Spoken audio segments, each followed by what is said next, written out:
Good evening, ladies and gentlemen. Jai Hind.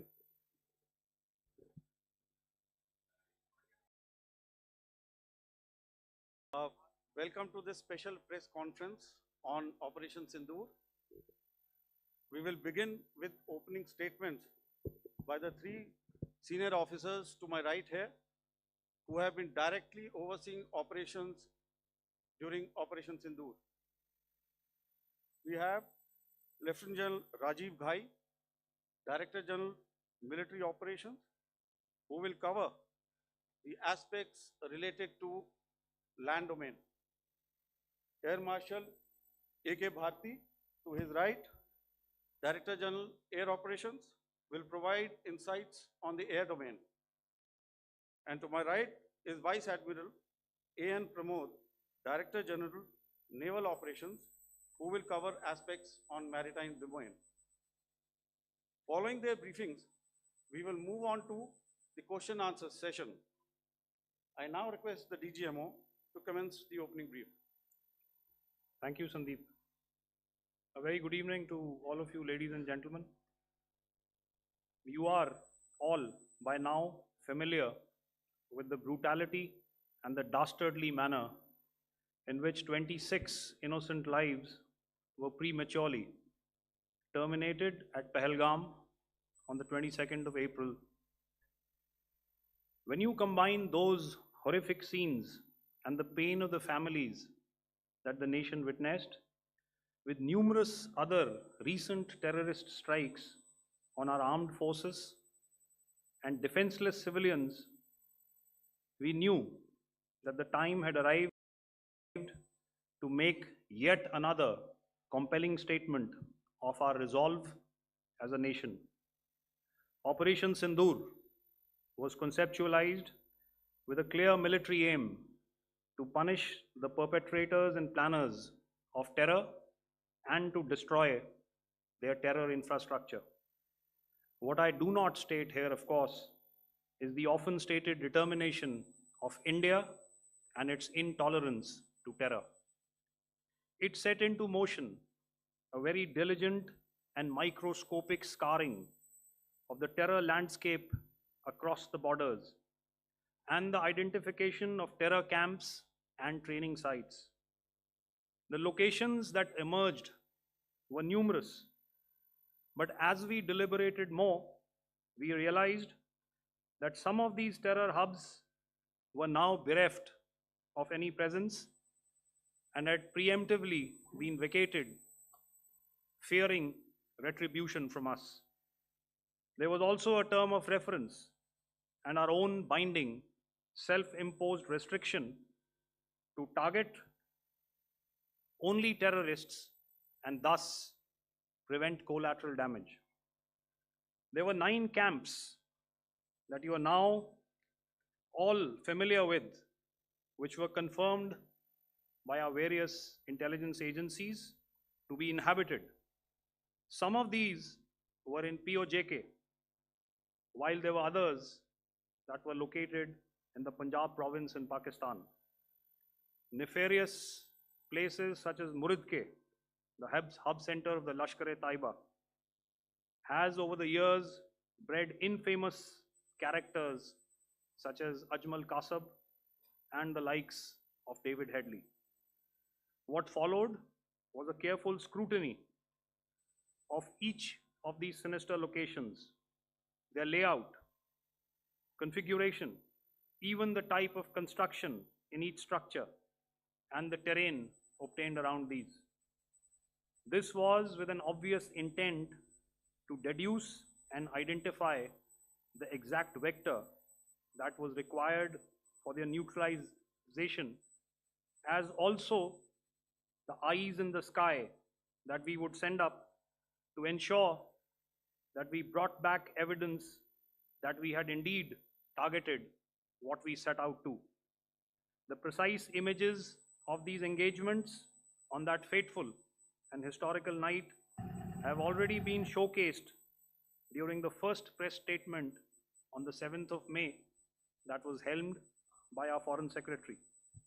I have no doubt in my mind that we achieved total surprise And those strikes across those 9 terror hubs left more than 100 terrorists killed, including high-value targets such as Yusuf Azhar, Abdul Malik Rauf, and Mudassir Ahmed that were involved in the hijack of IC-814 and the Pulwama blast.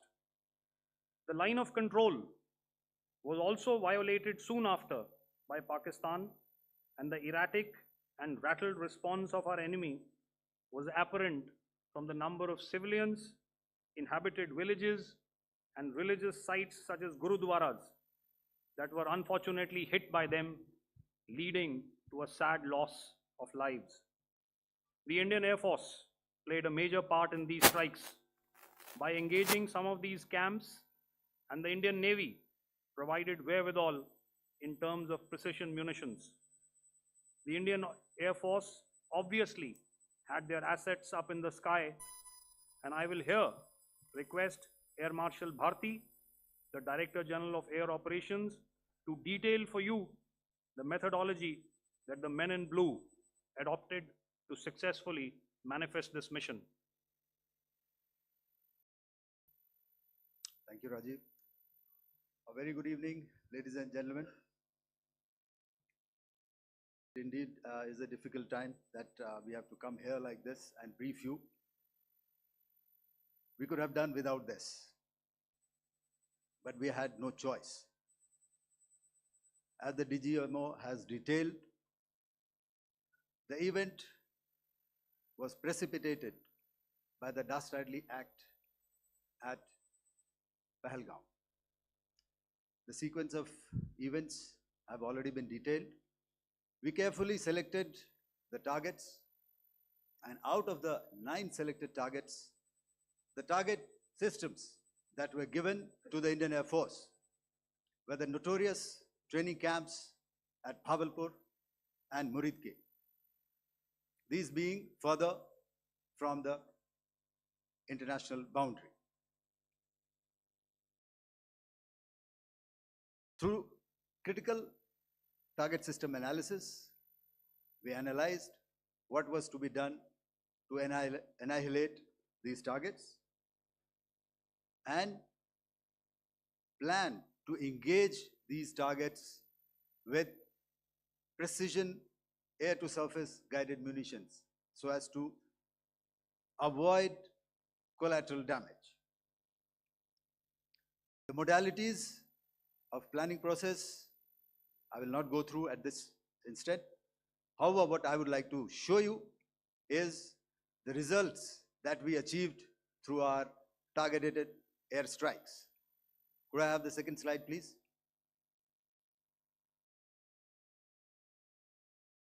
Yeah, change, please.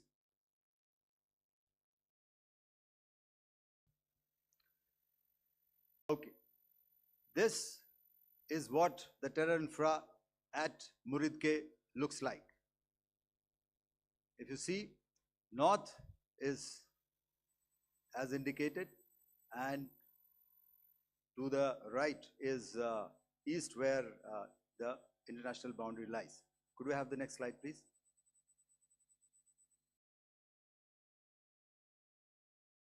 Orientating. Just go back one slide. Okay. Please have a look at this red building, the series of buildings out here, and this empty ground. Next. If you relate, the empty ground is here, and you see this is the first weapon that is impacting. This is the impact point number 1 on Muridke training camp with our precision guided weapon on early morning 7. Next, please. Keep your eyes glued for the second weapon coming in and the second impact on the selected target point. Next slide, please.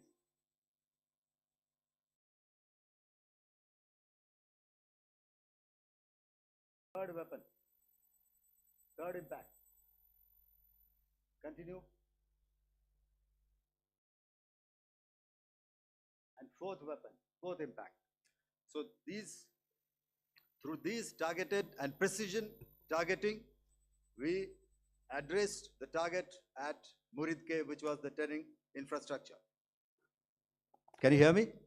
All right. Okay, I'll come closer to the mic. Now we go to the next target, which is the Bhavalpur training camp. Next slide, please. Okay, just wait. So the effect, if you see, impact point, if I can point out, this is the impact point. The ammunition has gone through the roof and it has created a blast inside, the photographs of which you would have, all of you would have seen. And the red building, after that, there was this double-story building. It has been completely decimated by precision targeting. Next, please.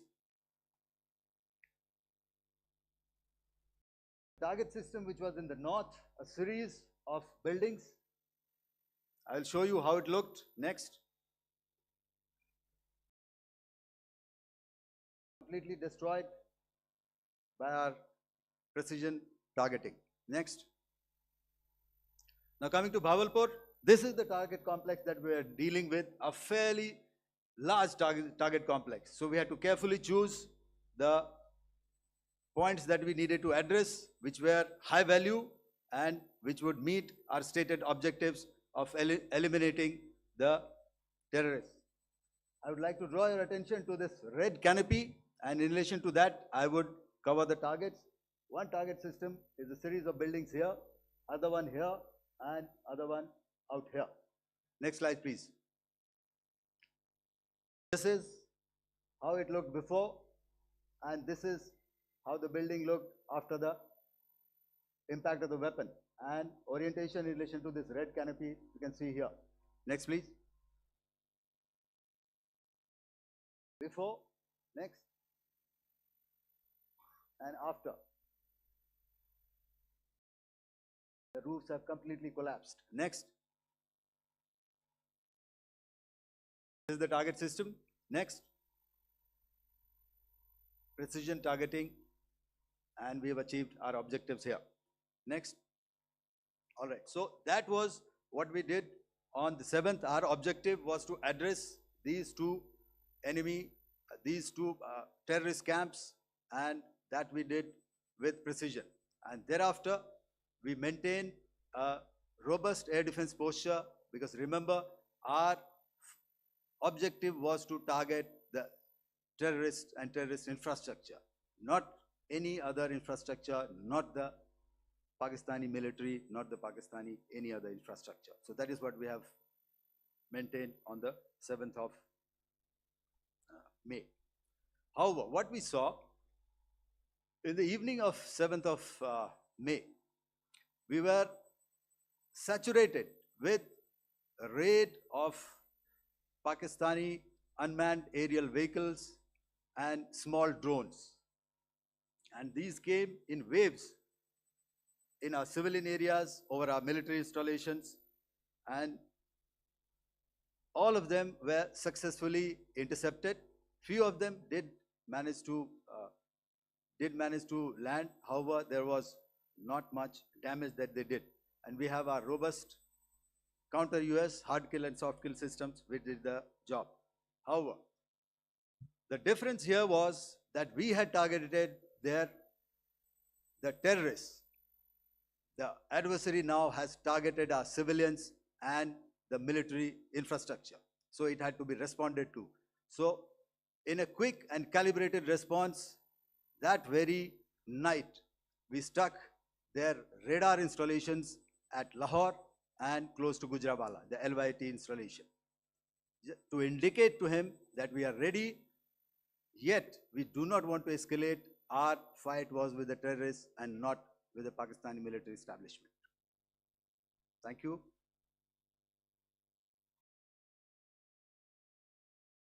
Thank you, Air Marshal Bharti. So, ladies and gentlemen, he's outlined operations not only on the night of 6th and 7th of May, when Operation Sindoor commenced, but also on the subsequent night. Being well aware and familiar with the congenital and impulsive nature of our adversary, and even though we did attempt to reach out and communicate our compulsions to strike at the heart of terror to my counterpart in the immediate wake of Operation Sindoor, the request was brusquely turned down, with an intimation that a severe response was inevitable and in the offing. We were, of course, prepared. Operations on the 7th and the 8th, Air Marshal Bharti spoken about. On the night of 8th and 9th of May, they flew drones and aircrafts into our airspace all across the borders and made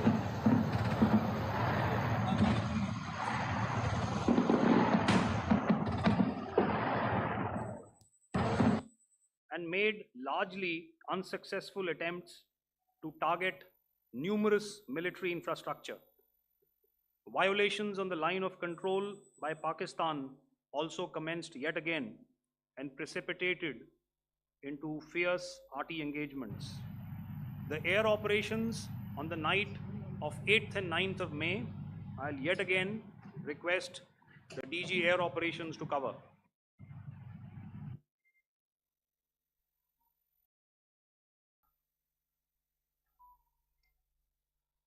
So I just covered what happened on the night of 7th and 8th. What we found that on the night of 8th and 9th, starting as early as 22:30 hours, our cities had a mass raid of drones, unmanned aerial vehicles, UCAVs, starting right from Srinagar, going down right up to Nalia. It was a mass raid in waves and it was relentless.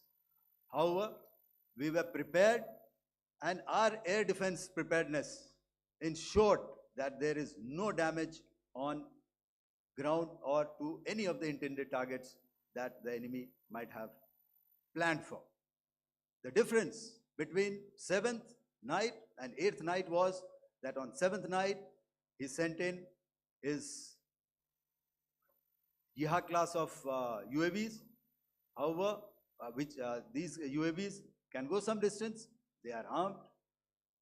However, on the 8th, less numbers of armed UCAVs were there or UAVs were there, and more numbers of quadcopters, maybe for surveillance or just for harassment of civilians.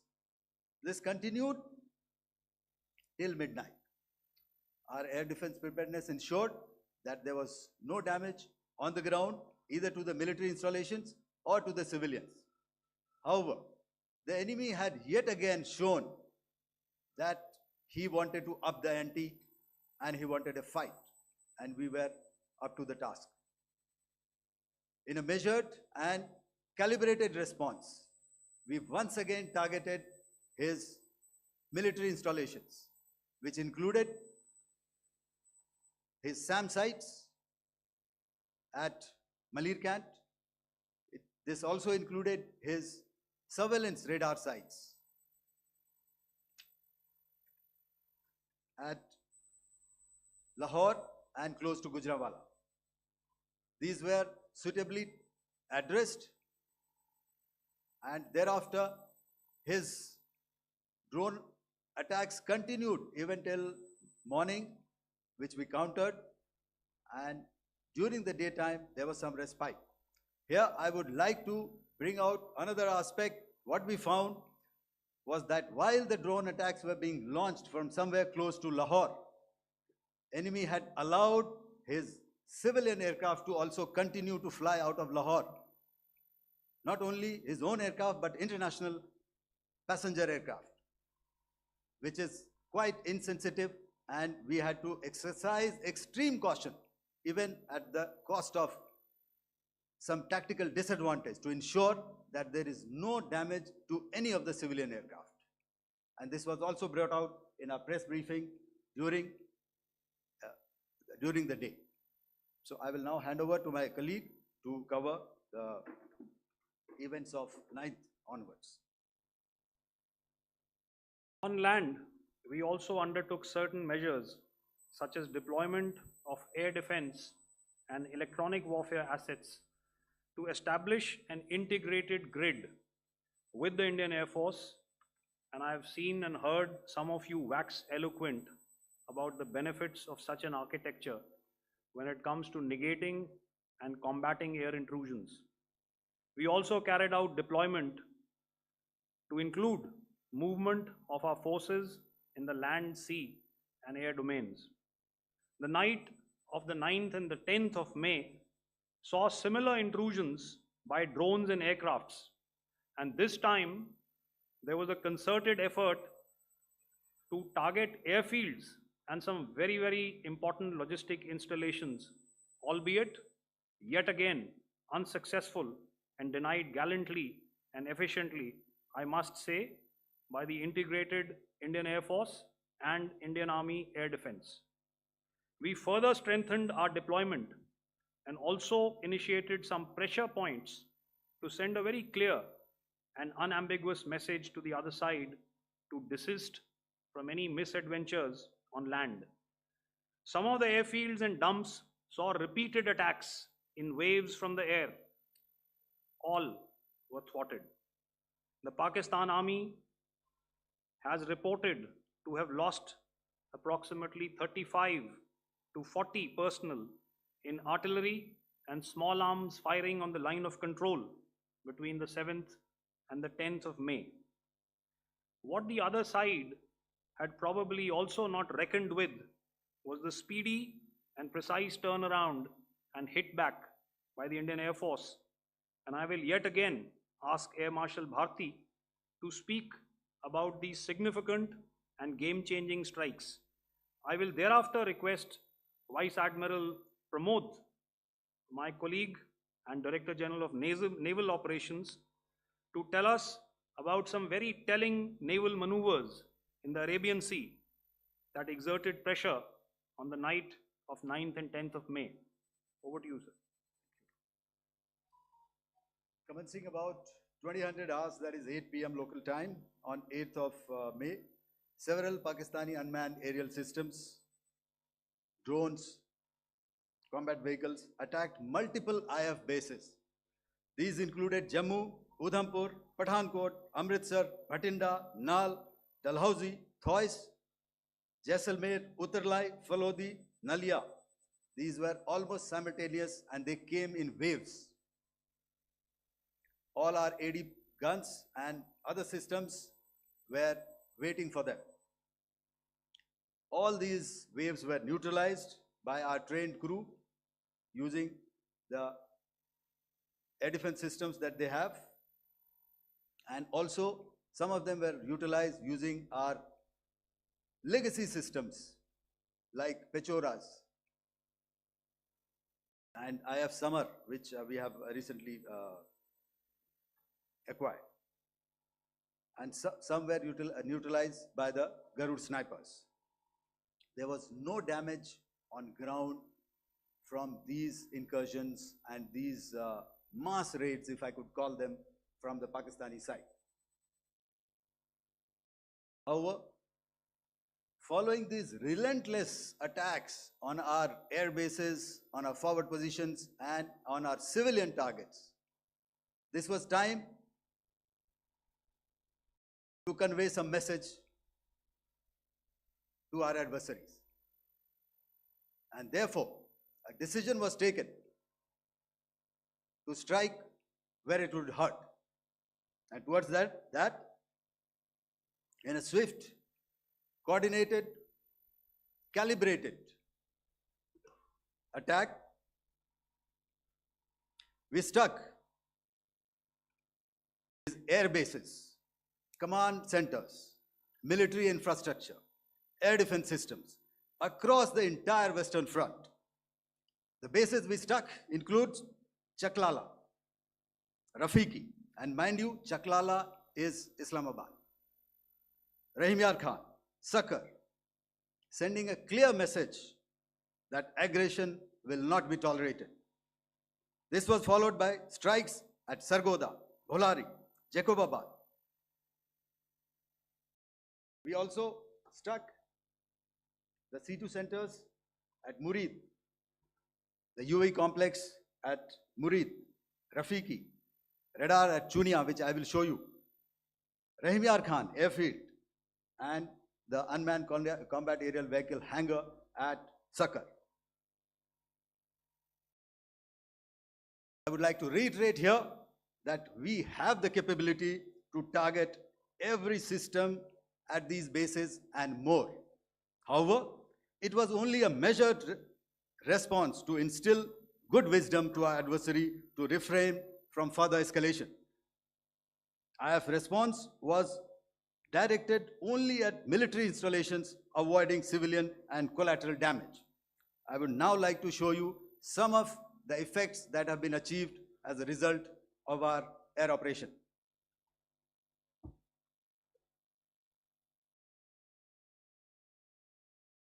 Here is the Pasroor air defense system. If you could see, zoomed up view. This is the radar mounted on a high tower. And after the strike,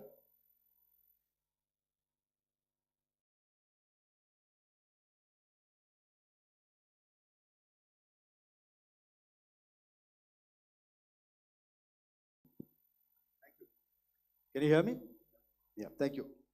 And after the strike, this is what has happened. This radar has been taken out, completely burnt. Next slide, please. The Chunia air defense radar, which was taken out on 7th and 8th. This is the radar site. A blown up photograph, once again, on a tower. Not very clear, but what you see very clearly is the after effect after we have struck. The radar head has been completely decapitated. Next slide, please. Arifwala air defense radar. In this complex, you see how it looked before, blown up image, and after really blown up. Next. Now coming to Sargodha airfield. Remember, this is one of their important airfields wherein they have a lot of assets, F-16s, other assets which they keep getting, training institutes. And we have stuck this airfield. It is not, if you zoom in here, then one impact point here on the runway and second impact point of our weapon, precision weapon on the runway. And if you see this blown up, repairing going on. Same here. Next. Rahim Yar Khan. This is the area we have stuck. A deep strike out here and one complex here.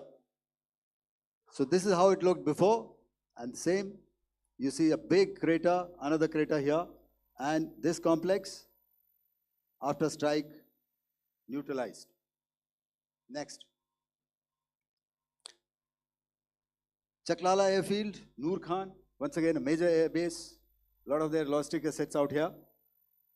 This was the chosen complex that we intended to strike and convey a message. Next slide, please. This is how it looked before, and this is how it looked after our strike. Next. Sakar. We chose the radar site at Sakar. This is the radar site, and after it was struck, this is the aftermath, completely burnt out. Next, please. Aircraft shelter. This is how it looked before the strike, and this is how it looked after the strike. The roof of the buildings completely caved in and burnt. Next. Bolari airfield, aircraft hangar. This is how it looked before, and this is how it looked after the precision strike. Next. Jacobabad, aircraft hangar, and this is how it looked after. Next. So what I'm trying to convey here, ladies and gentlemen, is to start with Our fight was neither with the Pakistani military nor with anybody else who's there on the other side. Our fight was with the terrorists. We neutralized the terrorists that we selected to be neutralized, and thereafter we only maintained the air defense posture. However, we were relentlessly pounded by waves after waves, night after night, by his UCAVs, by his drones, and by his other unmanned aerial systems. And that left us with no choice but to retaliate, and yet our retaliation was calibrated, it was graduated, and it was proportionate. Thank you.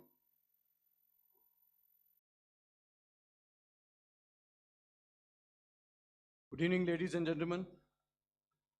In the aftermath of the cowardly attacks on innocent tourists at Pahalgam in Jammu and Kashmir by Pakistani-sponsored terrorists on 22nd April, the Indian Navy's Carrier Battle Group, surface forces, submarines, and aviation assets were immediately deployed at sea with full combat readiness in concert with the Joint Operation Plan of the Indian Defence Forces. You may be aware that we tested and refined tactics and procedures at sea during multiple weapon firings in the Arabian Sea within 96 hours of the terrorist attack. The aim was to revalidate our crew, armament, equipment, and platform readiness to deliver various ordnance on selected targets precisely. Thereafter, our forces remained forward deployed in the Northern Arabian Sea in a dissuasive and deterrent posture with full readiness and capacity to strike select targets at sea and on land, including Karachi at time of our choosing. The forward deployment of the Indian Navy compelled Pakistani naval and air units to be in a defensive posture, mostly inside harbors or very close to the coast, which we monitored continuously. The Indian Navy maintained seamless maritime domain awareness throughout the duration and was entirely aware of the location and movement of Pakistani units. In effect, we had and continue to have good battle space transparency using our maritime domain awareness grid. As you are aware, our response has been measured, proportionate, non-escalatory, and responsible from day one. Accordingly, the calibrated approach considered all options, including the ability of the Indian Navy for offensive action from and at sea. As part of this escalation control mechanism, the application of force by the Navy was planned in a synchronized manner in coordination with the Army and Air Force, the highlight being teams from the three services working closely in an integrated manner. Along with the kinetic actions by the Indian Army and Indian Air Force, the overwhelming operational edge of Indian Navy at sea contributed towards Pakistan's urgent request for a ceasefire yesterday. As we speak, Indian Navy remains deployed at sea in a credible deterrent posture to respond decisively to any inimical action by Pakistan or Pakistan-based terrorists. Thank you. Suvarna, Jai Hind. Now I'll hand over to Director General Military Operations for further proceedings.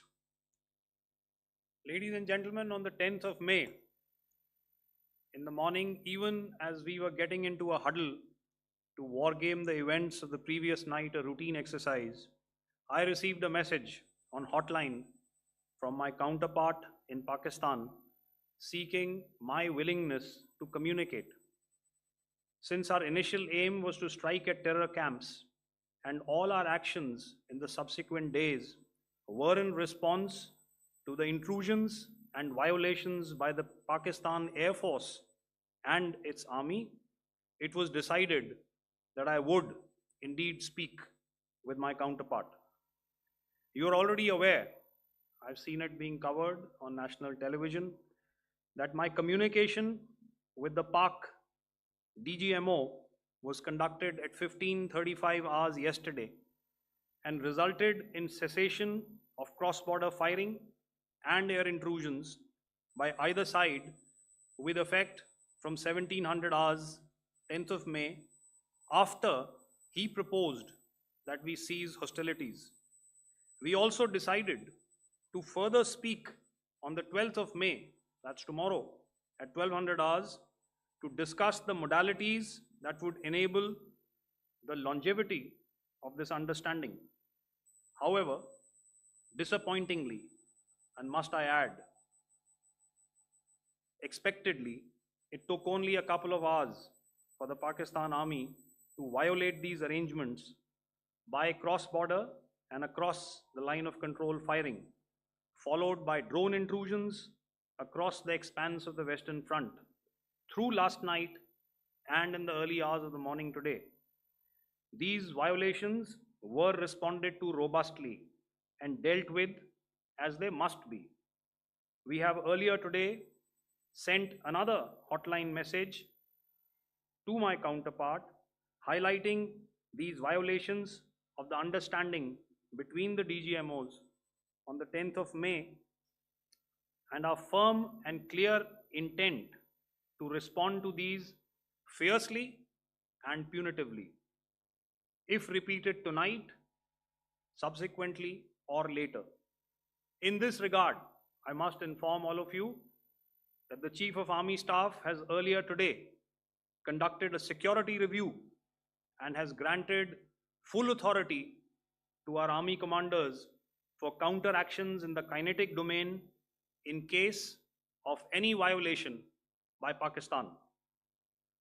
In the end, I pay my solemn homage to my 5 fallen colleagues and brothers from the armed forces and civilians who have tragically lost their lives in Operation Sindoor. Our hearts go out to the bereaved families, and we express our solidarity to them in this lifetime and beyond, at this grave juncture in their lives. Their sacrifices shall always be remembered and spoken of in glowing terms by a grateful nation. We have thus far, ladies and gentlemen, exercised, and my colleague Pramod highlighted this, immense restraint, and our actions have been focused, measured, and non-escalatory. However, any threat to the sovereignty, territorial integrity, and safety of our citizens will be met with decisive force. Jai Hind. Okay, ladies and gentlemen, we are now open for questions. All right, now since I would not know all of you, I would expect you to please raise the placard or your hand, and once I indicate, I expect you to please give out your name and the media group that you belong to. Keep your questions short so that we can take as many questions as possible. Also, ladies and gentlemen, kindly bear in mind that confidential aspects may not be answered by the 3 DGMOs. Right. I've got a lot of hands here. Let me start from the left. Left foot always in front when we start marching. So here we have to the left, okay. Yeah, 238.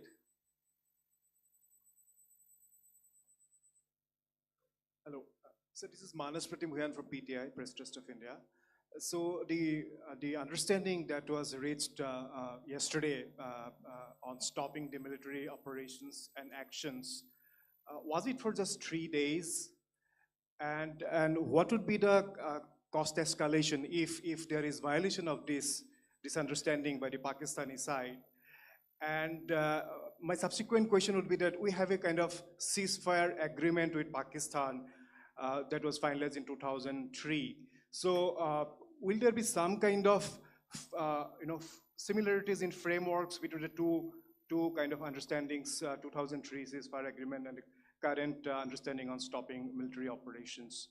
And again, what are the cost that will be incurring on Pakistan if Pakistan again resorts to this kind of terrorist activities, because we have made it very clear that the cost will be very high. So I would like to have your thoughts on it. Okay, so I'll answer the latter part of the question first. I also want to add that while the initial ceasefire agreement, as you correctly pointed out, is of the 2003 vintage, but I must remind you that in 2021, in the month of February, and this was then when the crisis in Eastern Ladakh was also on, the two DGMOs had spoken and arrived at a ceasefire understanding that lasted right up until this unfortunate attack at Pahalgam. Once our Foreign Secretary had announced the decisions of the CCS in the immediate wake of that attack, he had announced certain measures, and then of course Pakistan had in turn made its own announcements. Since then, there have been certain violations of this ceasefire understanding, and of course after the 7th of May, like I pointed out during my statement, that there have been numerous violations on the line of control especially, and of course along the international boundary by the Pakistan Army and the Pakistan Air Force. This understanding that we spoke about yesterday, no, it was not for 3 days. It was first to stop aggressive and hostile activities immediately, let that order and direction settle down for about 36 hours, and thereafter discuss modalities, like I said, to ensure its longevity. That is tomorrow on the 12th of May. But unfortunately, we had a violation starting at approximately 1900 hours last night, and we've sent a communique, like I said, to the Pakistan Military Operations Directorate, and we will await what happens tonight. All right. The cost escalation, I mean, I'll leave it to your best imagination. I've already said that the response will be fierce and punitive. Now, the right foot forward. Yeah.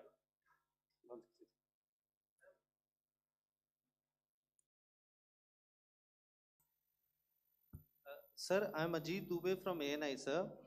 Sir, my question is that you talked about the loss of lives to the Pakistan army, that was around 35 to 40 kills secured by the Indian army.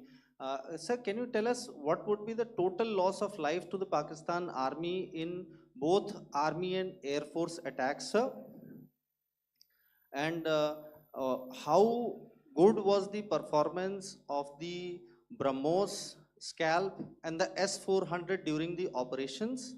And sir, since we have sir, just one no line, multiple sir. questions, please. Sir, All right. and since sir, we have achieved such a spectacular, we have made good achievements in this entire operation, can we say that we have emerged victorious, or we have a big upper hand over the Pakistanis in this entire conflict? Thank you very much, sir. So I'll answer the question about the loss of lives on the other side. Of course, there are various means to ascertain that number. There is information from various agencies that come in. There are, of course, on the line of control, other ways to find out as to what has been the effect of what you are doing there in ceasefire violations. So therefore, I mentioned 35 to 40 on the line of control, and please remember that once Operation Sindoor was launched, the responses of the Pakistan Army were also on Indian Army or the Indian Armed Forces infrastructure. Let me put it that way.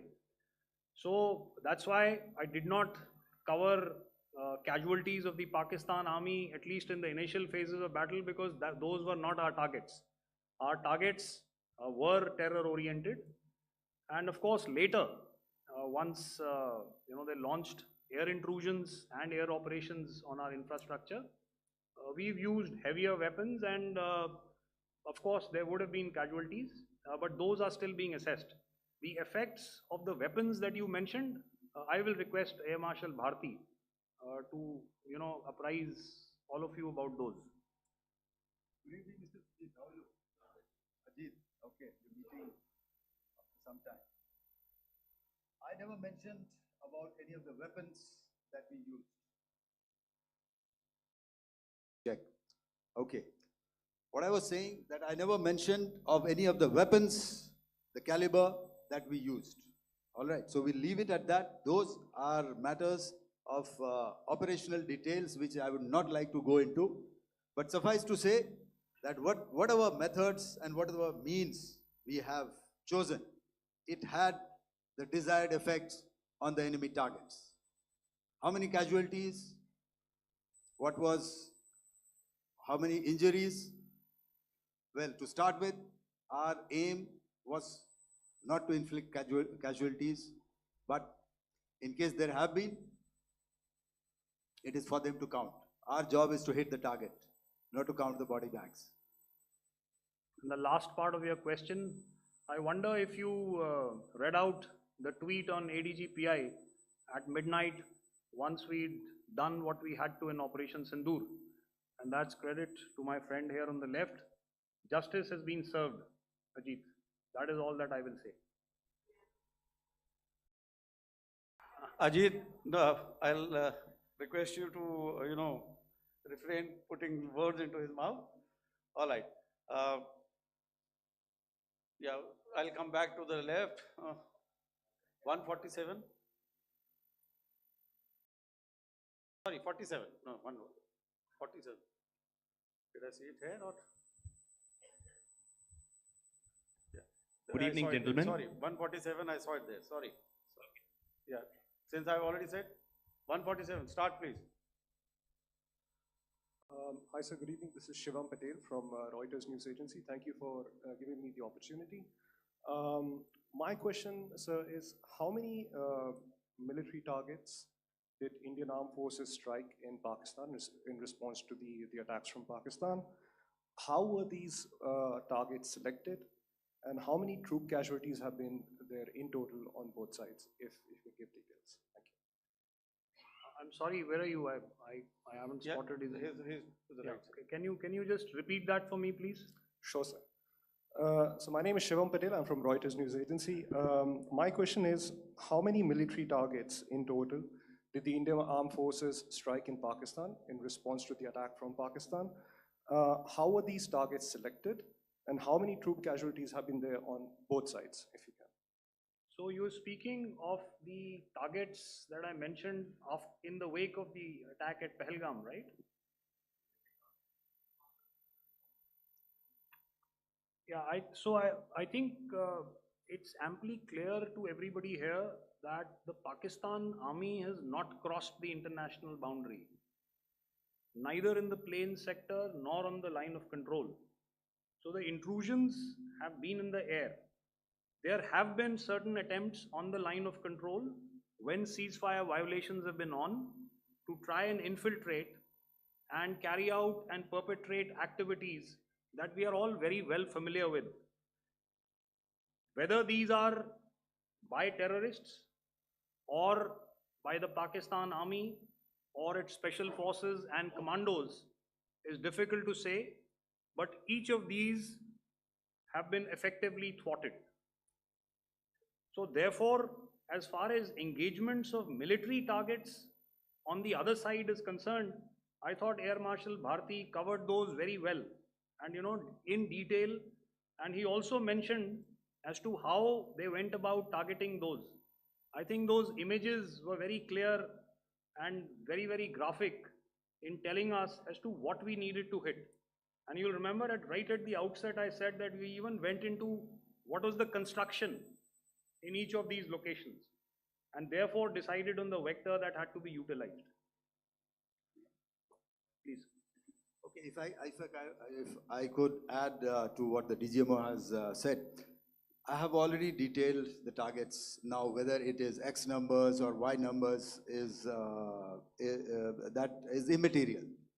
And what damage have we inflicted? You have seen.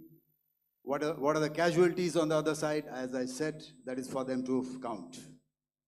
As far as we are concerned, from the air defense side, if they had a choice, they would have definitely come in. They are fighters, there are more numbers of UCAVs. It is not that they did not intend to come in.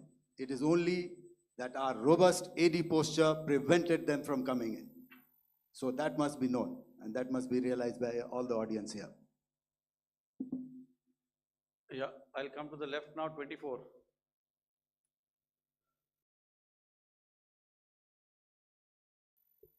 Good evening, sir. This is Anvesh Rath from Z. Sir, I wanted to know on the first briefing, which was done by FS and two representatives from Air Force and Army, you showed a list where there was 21 places in that list. You have stuck 9.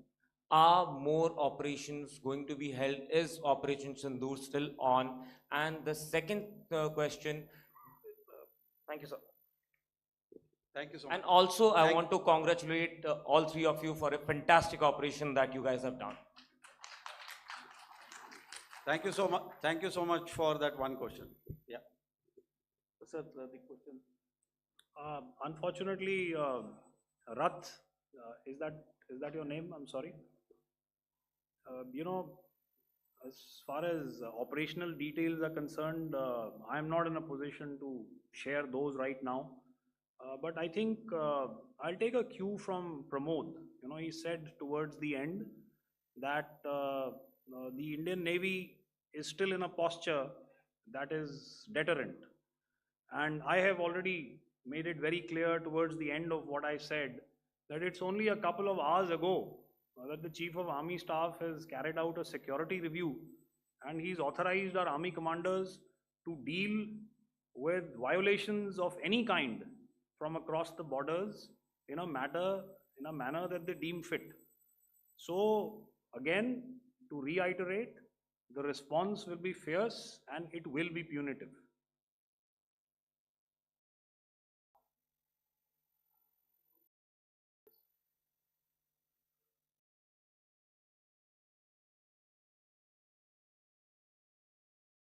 I'll go back this side now. Yeah, 255. She said middle wale kya karenge, so 255. Oh, sorry. Good evening, sir. Yeah, 255. I'm Shailesh from National Defense. Please allow me, first of all, to pay my gratitude for protecting us Indians. Thank you very much. Sir, since the enemy has been talking about taking down our aerial platforms,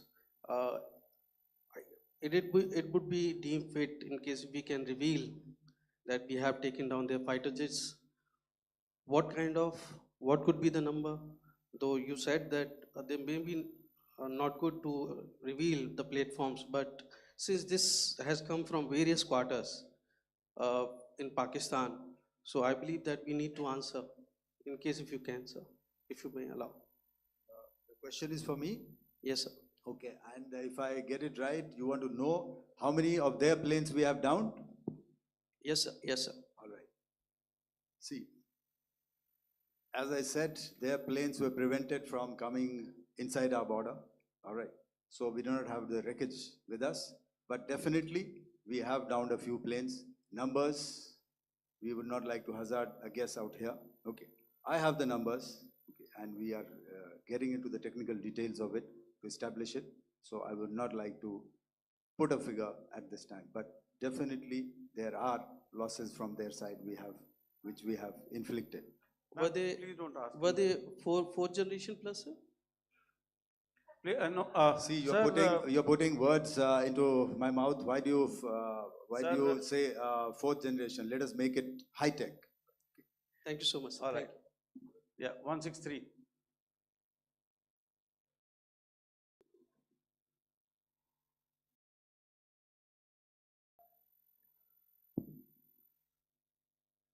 तो मैं मंजीत नेगी हूँ आज तक से। मेरा सवाल ये है कि इस पूरे ऑपरेशन में जो आतंकी ठिकानों को निशाना बनाया गया, क्या नंबर्स कुछ बता सकते हैं कितने आतंकी मारे गए? कुछ नाम सरकार मतलब कुछ नाम मीडिया में आए भी हैं जो बड़े उसके मास्टरमाइंड थे। और एक सवाल जो आज एयरफोर्स ने भी एक ट्वीट किया कि ऑपरेशन सिंदूर अभी जारी है और सरकार की तरफ से भी कहा गया। और पिछली बार जब विदेश मंत्रालय की प्रेस कॉन्फ्रेंस पहली हुई थी उसमें वो लिस्ट दिखाई गई थी कि 21 टेरर कैंप आइडेंटिफाई किए गए हैं। तो क्या जो बाकी बचे हुए टेरर कैंप हैं उन पर भी कार्रवाई होगी? और एक नंबर अगर आप बता पाएं कितने टेररिस्ट मारे गए? Manjeet ji, 3 questions. The third one has just been asked here before. So 21 this thing. So I'll request the first to be answered so that we have more number of people who can ask.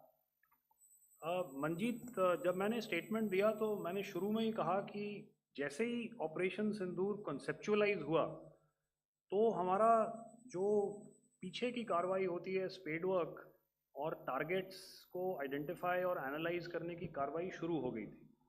मैंने जब statement दिया तो मैंने बताया कि बहुत सारे थे, हमने 21 दिखाए होंगे और भी हैं, लेकिन वो लिस्ट फिल्टर करते करते 21 तक पहुंची। अब क्या आगे एंगेज किए जाएंगे? अगर ज़रूरत पड़ेगी तो ज़रूर एंगेज किए जाएंगे, लेकिन मैंने बताया कि इस समय जो इंट एजेंसीज ने हमें बताया कि फलाने कैंप में प्रेजेंस है, हमने उनको एंगेज किया। कुछ नाम मैंने लिए, कुछ नाम अभी पुख्ता किए जा रहे हैं। मैंने आपको बताया कि जो इंट एजेंसीज ने अभी तक असेसमेंट किया है उसमें उन्होंने कहा है कि तकरीबन 100 से ज़्यादा मारे गए हैं। और एक आज आपने तस्वीर भी देखी कि काफ़ी प्रोमिनेंट जो फ्यूनरल था, काफ़ी प्रोमिनेंट एक जो हस्ती हैं वो ऑर्गेनाइज कर रहे थे, और उस फ्यूनरल में और कौन कौन लोग अटेंड कर रहे थे वो तो आपने देखा ही। तो आप लोग सब समझदार हैं और मुझे ये कहने की ज़रूरत नहीं है कि इन लोगों को कहाँ से सपोर्ट मिल रहा है। अगर नहीं मिल रहा होता तो ऑपरेशन सिंदूर नहीं होता, तो उसी की वजह से है ये ऑपरेशन। तो मेरे ख्याल से मैंने आपके सारे सवालों का जवाब दे दिया है। Ma'am. Sir, next is from 17. Sir, मेरा नाम अंजू निर्वाण है, TV9 भारतवर्ष से। सर, मेरा सवाल ये है कि ऑपरेशन सिंदूर में हमारी जो इंडियन नेवी है उसके बारे में सर थोड़ा सा बताएं कि किस तरह की उसकी भूमिका रही, क्योंकि हमने इस दौरान सर देखा कि बहुत सारी स्पेकुलेशन भी रही और ये बोला गया कि कराची तक हमारी नेवी ने ऑपरेशन किया है। तो सर इस पे थोड़ी सी क्लैरिटी चाहिए। और सर हमने कौन कौन से फाइटर एयरक्राफ्ट डाउन किए हैं, अगर उसका भी थोड़ा सा क्लैरिटी मिल जाए तो अच्छा रहेगा। तो मैं आपका पहले सवाल का जवाब दूंगा। I will make few sentences and leave it for your imagination.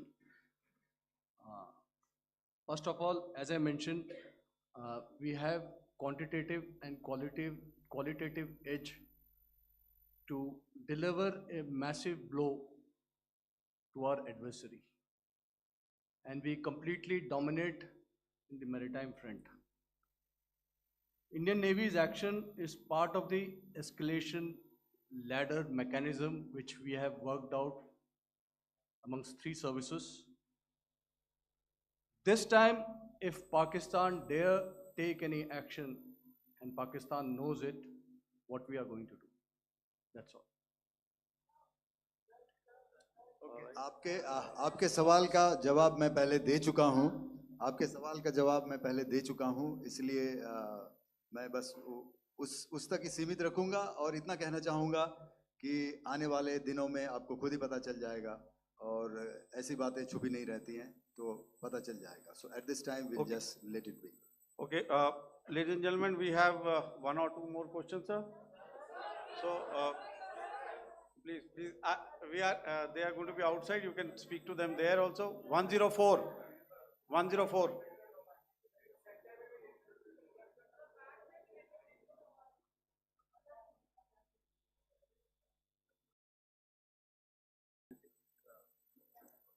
Yeah, ask. Sir, Dinakar with the Hindu newspaper. Are Sir, you surprised that you got this question? No, sir. Just look. Sir, can you give a number of assets we lost, because there's been a lot of speculation going on, international media writing a lot of things about our platforms, including Rafales. I mean, Pakistan claiming that Rafale has been downed, etc. Can you put that question to rest and clarify on that?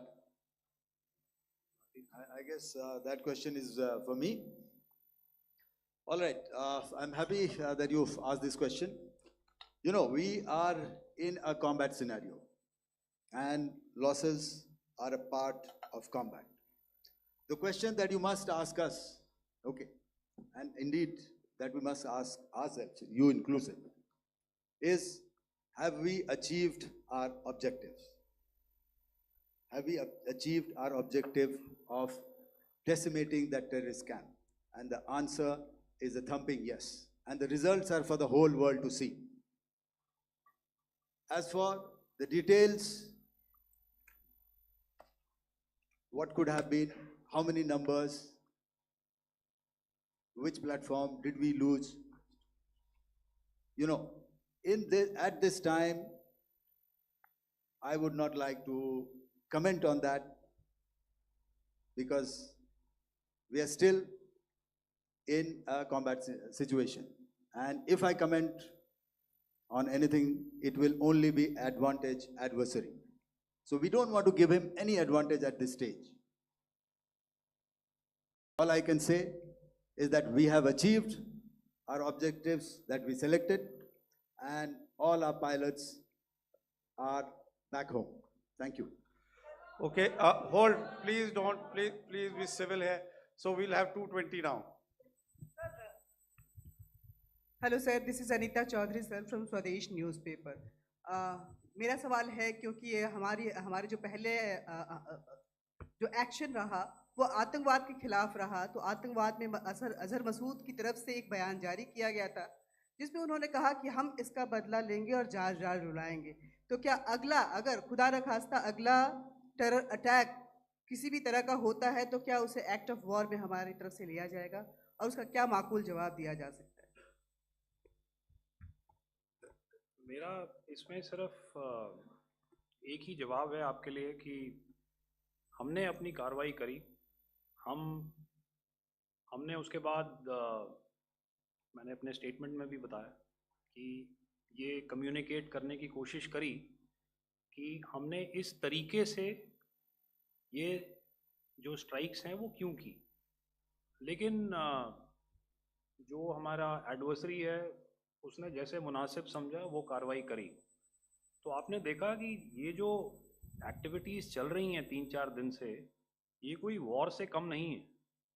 Normal circumstances में एक दूसरे देश की air forces हवा में नहीं उड़ती हैं और एक दूसरे के ऊपर स्ट्राइक्स नहीं करती हैं।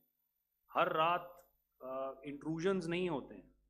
लाइन ऑफ कंट्रोल पर सीज फायर वायोलेशंस, आपके एक साथी ने सवाल पूछा था शुरू में, एक सीज फायर अंडरस्टैंडिंग था, वो भी जा चुका है। उस सीज फायर अंडरस्टैंडिंग के जाते जो फायरिंग हो रही है लाइन ऑफ कंट्रोल में, उसमें घुसपैठ की कोशिश हो रही है। आमतौर पर ये घुसपैठ लाइन ऑफ कंट्रोल में टेररिस्ट करते हैं, लेकिन हमें इंफॉर्मेशन है कि हो सकता है ये पाकिस्तान आर्मी की टोलियां भी हों जो हमारे पोस्ट के ऊपर खामी पहुंचाने की कोशिश कर रही हैं। तो ये सारी एक्टिविटीज़ तो वॉर में शामिल हैं। तो ये कहना मुश्किल है कि आगे क्या होगा, वो स्पेक्यूलेटिव जोन में आ जाता है और मैं स्पेक्यूलेट नहीं करना चाहता। हर एक सिचुएशन अलग होती है और उससे एक तरीके से डील किया जाता है। So मैं एक सवाल इसका मैं जवाब देना चाहता हूँ, एक मिनट। सो जो मिलिट्री होता है, our main job is to prevent war and maintain peace and stability. So it is not that our response is a graded response. That means अगर किसी ने किया तो उसको graded उसमें किया, जैसे terrorist action हुआ तो what we did is a terrorist action and we destroyed all the terrorist camps. उसके बाद आपने देखा कि उनने थोड़ा सा कोशिश किया तो हमारे एयरफोर्स और आर्मी ने क्या किया, तो मिलिट्री टारगेट्स हैं उनके ऊपर थोड़ा।